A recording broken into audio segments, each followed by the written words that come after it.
बिस्मिल्लाहिर्रहमानिर्रहीम। अस्सलाम वालेकुम प्यारे दोस्तों, आज आपकी खिदमत में बहुत ही ज़बरदस्त किस्म की कहानी लेके हाजिर हूँ। कहानी का नाम है टूटे ख्वाब। बारिश की बूंदी खिड़की के शीशे पर बरस रही थी, जैसे कुदरत भी ज़ैनब के दिल के हाल जान चुकी हो। वो खामोशी सी बेटी सामने पड़े तलाक के कागजात को देख रही थी। एक वक्त था जब उसके हाथों में मेहंदी की खुशबू बसी होती थी, जब उसने इन्हीं हाथों से अहमद के नाम की चूड़ियां पहनी थी, मगर आज इन्हीं हाथों में जुदाई का फैसला था। यह सब कैसे हुआ? कहाँ गलती हुई? क्या इसकी मोहब्बत नाकाफी थी या मोहब्बत थी ही नहीं? ज़ैनब एक आम मगर मोहब्बत करने वाली लड़की थी, जिसका सब कुछ उसका शोहर था। शादी उसकी अपनी पसंद से नहीं हुई थी, मगर वो अहमद को अपनाने के लिए दिलो जान से तैयार थी। अहमद एक सुलझा हुआ मजहब और जिम्मेदार शख्स था, लेकिन मोहब्बत में वो किसी पत्थर की तरह बेहिस था। ज़ैनब ने हर मुमकिन कोशिश की कि अहमद उसे अपना ले। वो हर वक्त उसका ख्याल रखती, उसकी पसंद के मुताबिक खाना पकाती, उसके कपड़े को तरतीब देती, उसके चेहरे पर मुस्कुराहट देखने के लिए घंटों आईने के सामने तैयार होती। मगर अहमद, वो जैसे ज़ैनब को देख ही नहीं सकता था। ज़ैनब को कभी समझ नहीं आया कि अहमद की बेरुखी क्यों है। वो कई बार सोचती कि शायद शादीशुदा ज़िंदगी शुरू में ऐसी ही होती है, शायद वक्त के साथ सब ठीक हो जाएगा। मगर वक्त गुजरने के साथ साथ उसकी उम्मीदें मायूसी में बदलने लगीं। एक दिन ज़ैनब ने अहमद से हिम्मत करके पूछ लिया, क्या मैं तुम्हें पसंद नहीं हूँ अहमद? अहमद मोबाइल पर मसरूफ़ था। एक पल के लिए रुका, फिर बोला, ऐसी कोई बात नहीं ज़ैनब, बस मैं ज़्यादा रोमानी आदमी नहीं हूँ। ये जवाब ज़ैनब के लिए काफ़ी न था, मगर उसने खुद को फिर समझा लिया। शायद मोहब्बत का तरीका सबका मुख्तलिफ होता है। लेकिन कुछ महीने बाद ज़ैनब को हकीकत का पता चलने वाला था, ऐसी हकीकत जो इसकी दुनिया तबाह कर देगी।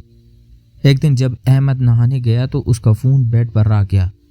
ज़ैनब ने कभी उसका फ़ोन चेक नहीं किया था, मगर न जाने क्यों आज उसके दिल में एक अजीब बेचैनी थी। उसने फ़ोन उठाया और जैसे ही मैसेज खोला, उसका दिल धक से रह गया। अहमद, तुम कब फैसला करोगे? मैं तुम्हारे बगैर और इंतज़ार नहीं कर सकती।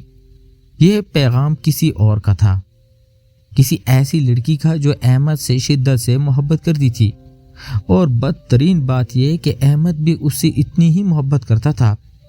ज़ैनब की आंखों के आगे अंधेरा छा गया, उसके हाथ लरजने लगे, आंखें नम हो गई, दिल जैसे सीने में ही दबने लगा। उसने मैसेजेस मजीद पढ़ने की हिम्मत की और हर पैगाम उसके दिल पर खंजर की तरह लग रहा था।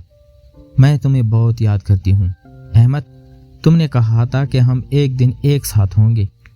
ज़ैनब को छोड़ने में क्या मसला है? वो तो तुमसे मोहब्बत भी नहीं करती है ना? ज़ैनब के हाथों से फ़ोन गिर गया। ये क्या था? क्या उसकी मोहब्बत सिर्फ एक फरेब थी?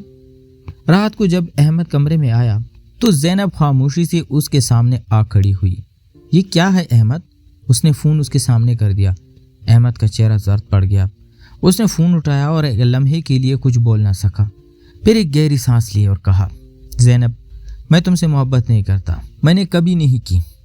मैंने बस अपनी माँ की खुशी के लिए तुमसे शादी की थी, लेकिन अब मैं मज़ीद झूठ नहीं बोल सकता। ज़ैनब को लगा जैसे किसी ने उसकी रूह नोच ली हो।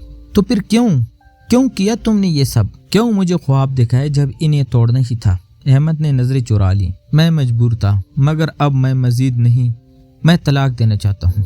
अगली सुबह ज़ैनब ने वो कागजात साइन कर दिए जिन पर अहमद के दस्तखत पहले से मौजूद थे। उसके हाथ कँपा रहे थे, दिल कांप रहा था, मगर वो जानती थी कि अब उसके पास कोई रास्ता नहीं। तलाक के बाद ज़ैनब ने अहमद से एक आखिरी बार मिलने की ख्वाहिश जाहिर की। वो कुछ नहीं चाहती थी, बस एक आखिरी बार उसकी आंखों में अपना अक्स देखना चाहती थी। जब वो सामने आई तो अहमद ने नज़रें चुरा ली। ज़ैनब धीरे से मुस्कुराई, मगर आंखों में आंसू थे। अहमद, मोहब्बत ज़बरदस्ती नहीं होती, मगर क्या मेरी मोहब्बत इतनी नाकाफ़ी थी कि तुमने एक बार भी पलट कर ना देखा?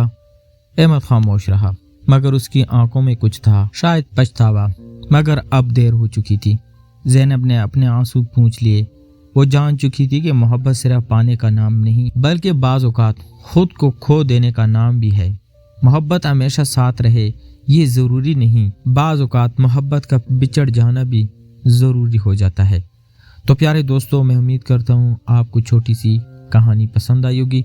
اگر آپ کو ہماری کہانیاں اور ویڈیوز پسند ہے تو ہمارے چینل کو لائک اور سبسکرائب ضرور کریں۔ شکریہ۔